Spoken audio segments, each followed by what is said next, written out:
Temujin, an audio drama.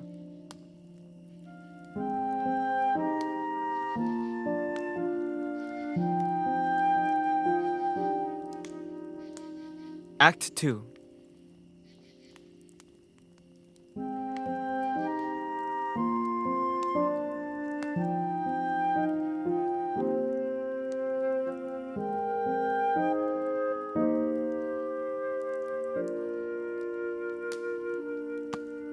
Are you listening? Good. I'll start from the beginning. I was born to respectable parents in the Jadaran tribe. In the days when the conditions of one's birth meant anything. From the very beginning of my life, I was driven to prodigious achievement.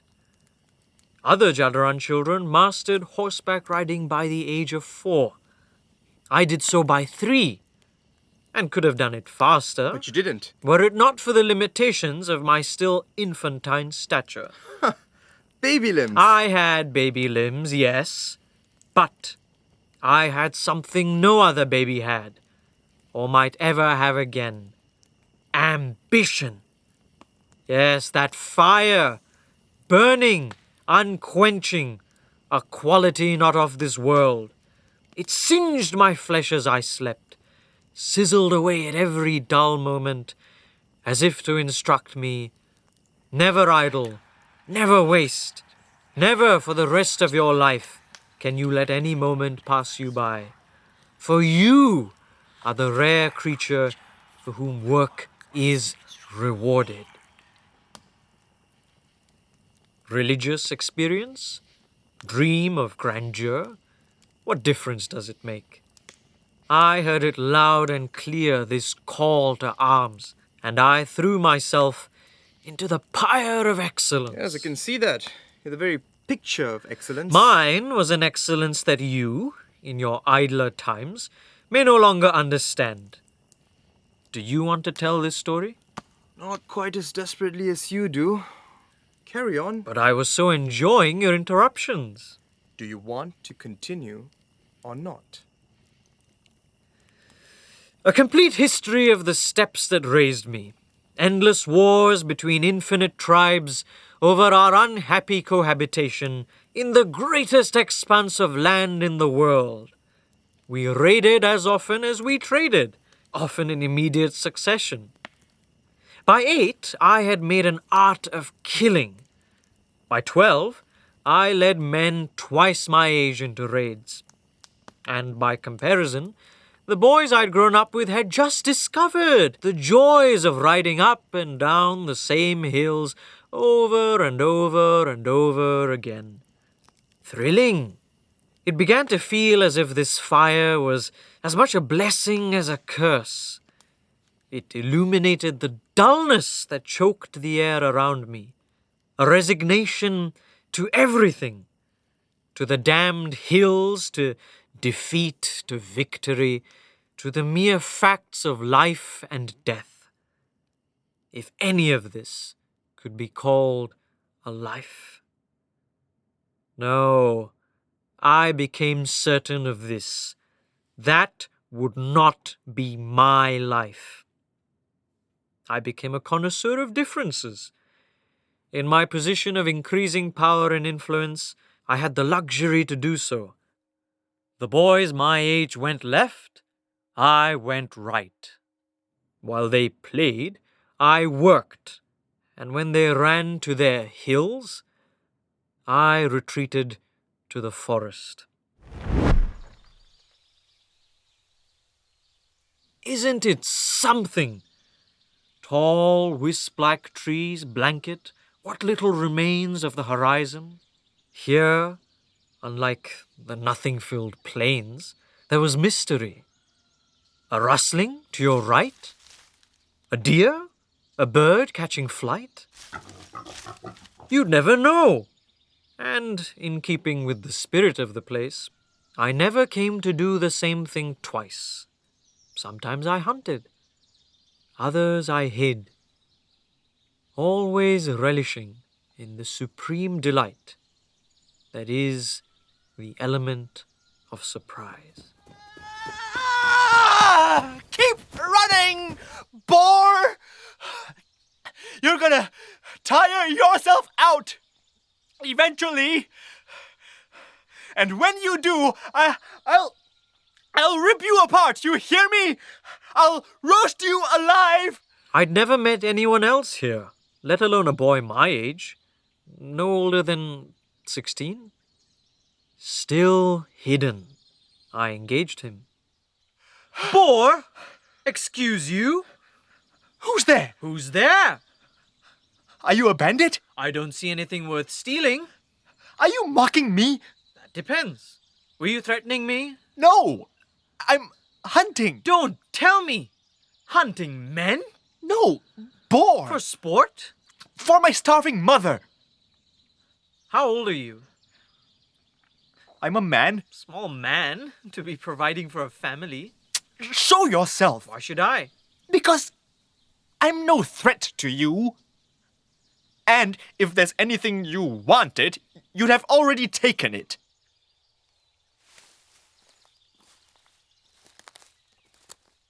And what is it you think I want? If you've had your fun, I have work to do. Yes, the boar. Did you see it? I'm guessing it saw you. It's long gone now. Damn it! First time hunting? Is it that obvious? Not many seasoned hunters use their whole palm to shoot an arrow. Who taught you to hold a bow? My mother was going to. She's been busy. Ask someone else in your tribe. Not an option. Are you that shy? I don't have a tribe. Your father? Dead. An older brother then? If you'll excuse me... Excuse you to do what? Say you find the boar, deer, antelope. What then? I shoot the thing, obviously. Oh, really? Show me how. See? No. Put that away.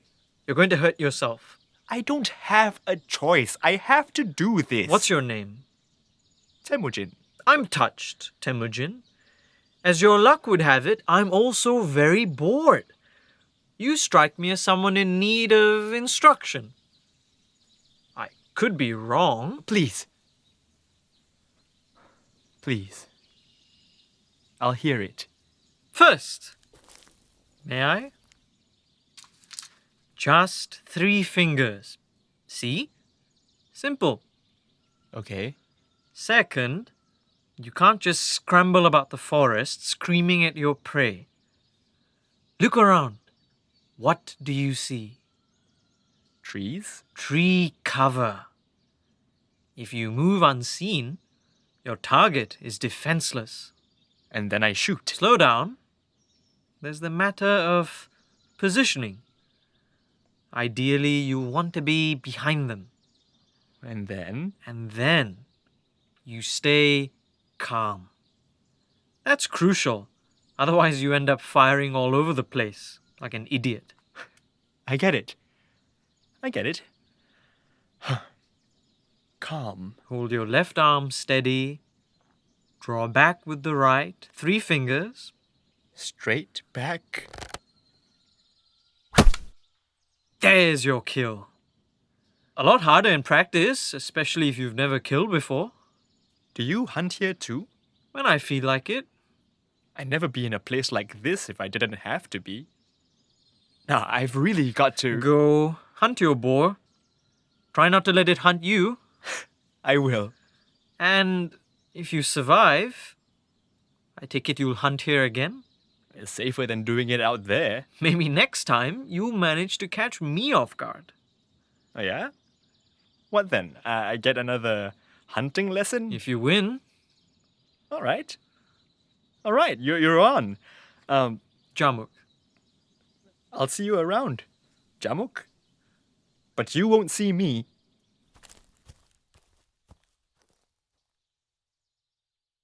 Could I have known even then, from the fire in his eyes? Could I have seen Chinggis Khan in Temujin? Is that why I sought him out? Rather why I let him seek me out?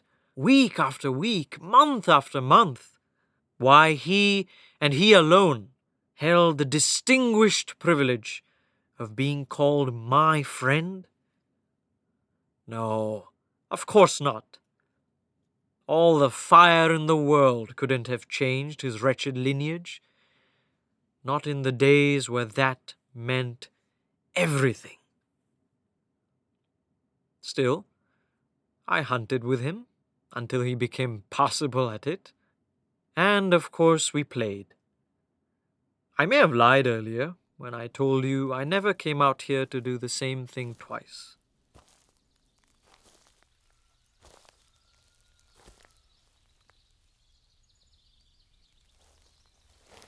You have all the subtlety of a stray cow.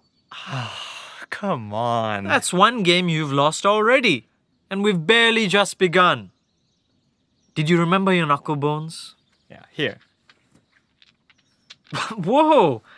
When's the last time you washed them? Yeah, well, where's yours? Wow. They're white. You know what? Let's swap. Why? I want you to know how it feels to play with a clean, well-kept set. Exactly the same? No, not exactly the... What hole did you crawl out of? Look, with good pieces, every action is smoother, more efficient. When you palm them off the ground, even the way they clatter in your hands is different. Can you hear it? May I? They're all yours. Good luck getting the grime off. It's stuck pretty deep to the bone. No need to go through all that trouble. After all the fuss you made about washing them? There's more white pieces where those came from, Temujin. You grime those ones up, I can have replacements ready within the day. Oh. Listen carefully. This is important. If you're playing to win, bring your best pieces and toss the rest. Or I could just clean them. Why bother? I've had the set for a while. Sure smells like it. How long? Since before. Ah. Who gave them to you? My father. I was going off on a journey to stay with this girl he wanted me to marry. Porte. I must have been 8 years old. So was she. You'd have liked her, Jamuk. I'm sure. She was smart. Smarter than me, that's for sure. How long did you have before? A year. She probably has her own family now. I'd like to know more. And believe me, so would I. About your exile, I mean. It doesn't matter now. No point dwelling. That's a mature way of looking at it. I am mature. I have to be. Do you trust me, Temujin? I spend more time with you than anyone. And I you? But that's not a yes. What do you want, Jamuk? Tell me, what do you know about my life? You're from the Jataran tribe? They're powerful.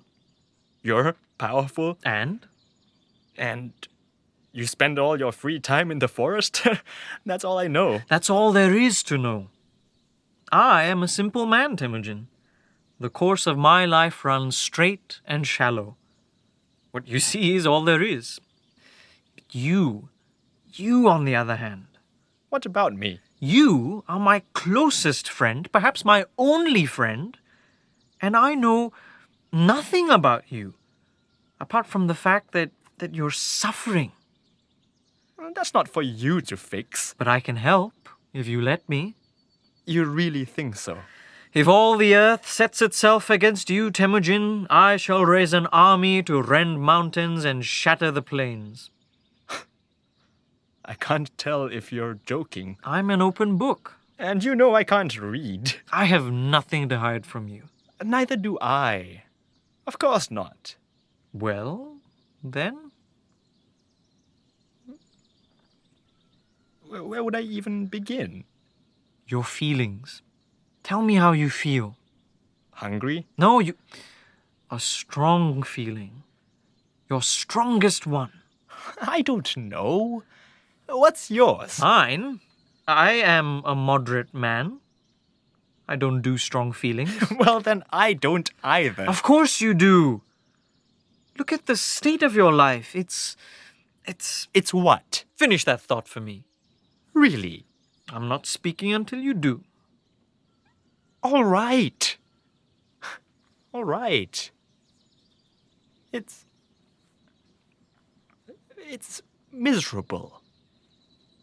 Isn't it? I can see that. Of course, I can see that. For reasons entirely beyond my control, my life has escaped me. And how do you feel about that? Like, I could tear into this tree with my fists until they were nothing but bloody stumps. Snap every arrow in that quiver into splinters, one by one, just for the feel of it. So, angry. Angry doesn't begin to cover it. Hate. What do you hate? What's not to hate? I could count every decent person I've ever known on one hand. And as for everyone else, take my mother, Hoelun. After all, that's what my father did. Took her straight from the love of her life, on her way to get married. Well, you're hit. Oh, then you're bleeding. I'll survive. You need to run. The big one just got off his horse. I'm not leaving you to them. If you miss me, marry someone with my name. If that's not enough, here, give her my shawl. If you stay, he's going to kill you. Or worse. Yeah, well, I refuse to let that happen. Now hurry up. I'm gonna come back for you.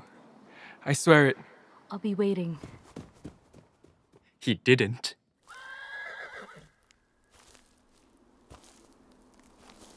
I was aiming for him, not you. You will learn to love me. This is how I entered the world. A man with the power to do as he pleased, and he's far from the only one. How many tribes are there on the steppes? How many million pretenses for raids, for revenge? All we know are the senseless rhythms of violence, which came back around for my father in the end. When I was 10, he was poisoned, over battles long since lost and won. To make matters worse, my father's tribe, all our blood relatives, disowned us. On the spot. Said my mother was weak without him, too many children. In the end, it was family that left my mother to rot on barren soil, left to die. I refuse. She saw to it that that didn't happen. Now, for all the injustice my mother has weathered, the greater evils she's resigned herself to, do you know what our greatest threat is right now, Jamukha? Hoelun, Yes, Beghter. how's your haul looking today? There should be just enough for everyone. Very good, Hoelun. The work you do for this family, it's something else. Well, I'm getting older. So are you boys. I'm the family head now, Hoelun. Don't talk to me like I'm your son. Of course. Forgive me. I know where your respect lies, but you'll have to do a better job keeping your boys in check. Why? What's wrong? Your eldest, Temujin. He's stingy with the meat he brings back. I don't understand. Is he falling behind? He's not a terrible hunter, but he needs to learn to give me what I ask for when I ask, instead of mouthing back about fair or unfair. I won't tolerate anything less than total submission. Not when our lives are at constant risk. These are dire times, Hoelun. Remember that dire times often call for dire measures. Distribute what's left among your children. Yes, Beghter. Temujin, It's the same speech every time. all we have to do is survive this, please. That's all I'm asking. We can't do that at each other's throats. Not when everyone outside this family wants us dead. Like family still means anything to her. You think I can't see what your half-brother is doing? I know cruelty, son. I've shared a bed with it. But survival has nothing to do with righting every wrong you see. And I need you alive, Temujin. Do you understand? I refuse to lose you, any of you. But if you insist on making enemies out of family, the only friend you'll have left is your own shadow.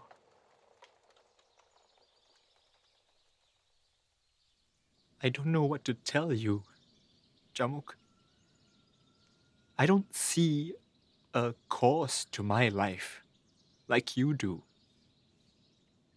When I think about my future, I see either death or total submission.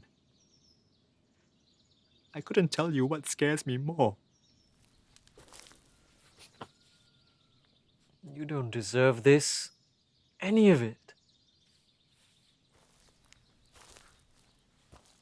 When I look for someone to blame, it's more than my half-brother or my father or the men who killed him. I mean, that was cruel.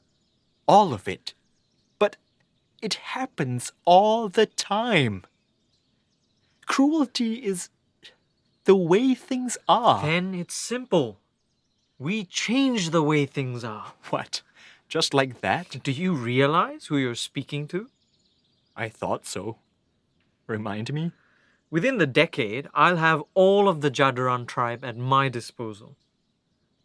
We can't talk about this like it's another game, Jamukha. I've never been more serious in my life. With this passion of yours and my might, we could wage a war to end all wars. Unite every tribe under one banner. No more raiding, no more violence, no more cruelty. Imagine it. My passion isn't very much to bring to the table. Now who's joking? This hate of yours, that'll be our secret weapon. I've never seen anything like it, not in people thrice our age. It's why I'm proud to be your friend. In fact, what do you know about Anders? Sworn brothers? My father had one, I think. Some Christian Khan. I know you have your misgivings with family, Temujin, but this is different. This is a choice. Yours. I'd like us to become Anders. What would that take? Just two things. An exchange of gifts and of blood. And that's all? That's all. Well, we've already exchanged knuckle bones. Yes, but we can do better. We're men, Temujin, honoring a commitment to fight with each other for the rest of our lives. Our gift should reflect that. The only other things I own are my bow and arrow. That's perfect. Do you know what this is? An arrowhead with a hole in it? Does it fly faster? Does it fly faster? No. It's a whistling arrowhead.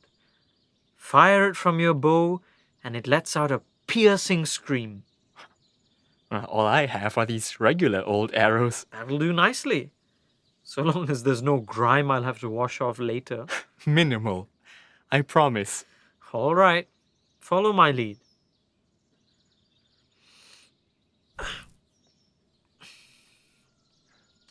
Your turn.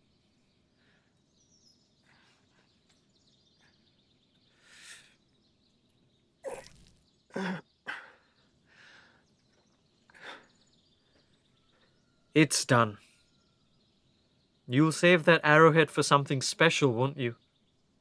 I'd hate to see it wasted on a forest boar. I promise. The day's getting late, Temujin. You'd best get back to your hunt. I was planning to. Jamukha, Yes? thank you. Go get some good, clean kills for your mother. Let the boars and the deer and all those undeserving of life tremble at your name, Temujin. You too, Jamuk.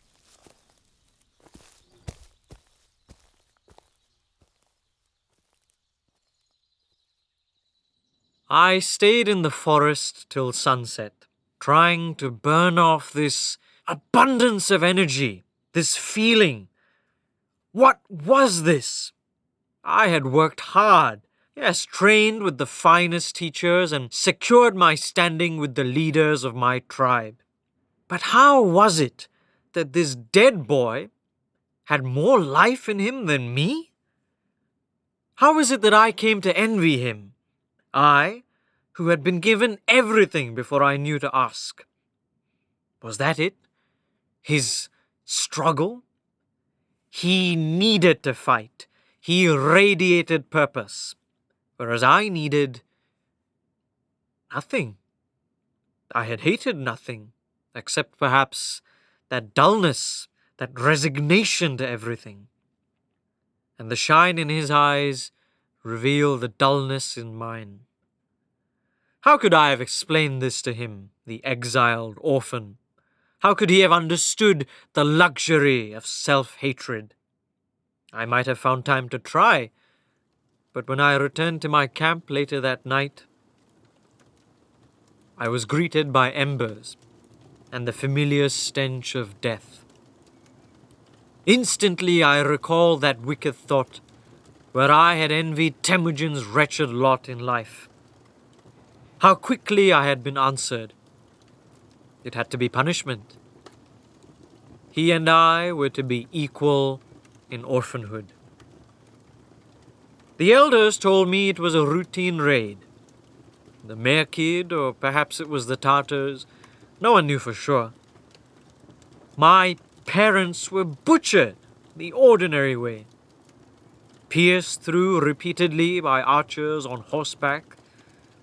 In that moment I could feel Temujin's hatred stoke my own. Ordinary, was it? Regular fashion, the savagery? My parents were good people, if uncomplicated. They knew their singular purpose in life was to instruct me in the way of striving towards the mastery of our tribal systems. And so I set at once to work. I conducted regular raids on both the Merkid and the Tartars.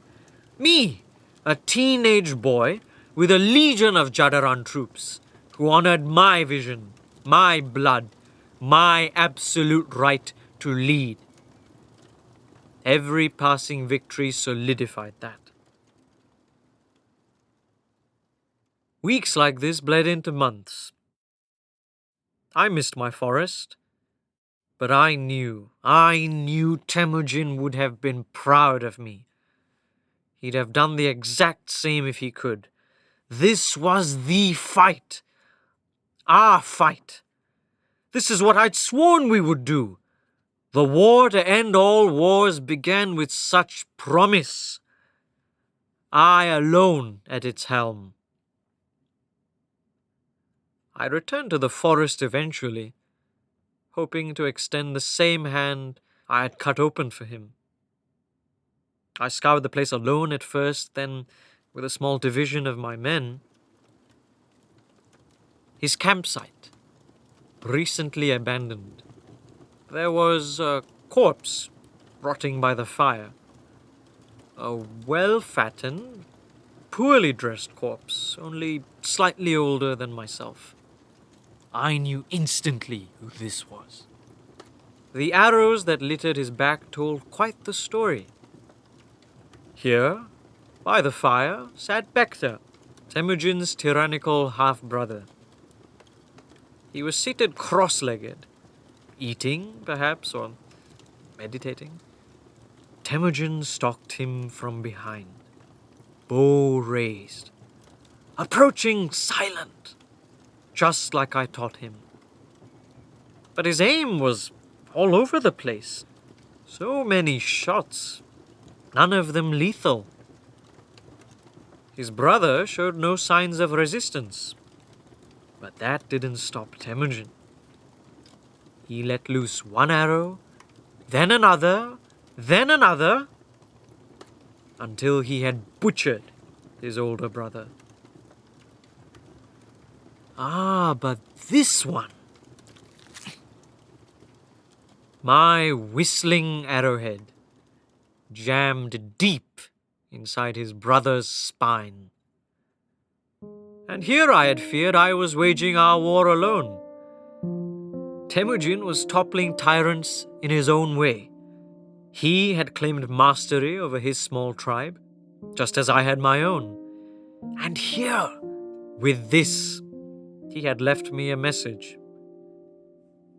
Abandoning all doubt, I set myself back to our great work, with the faith that somewhere, on these untamed plains, Temujin was doing the same.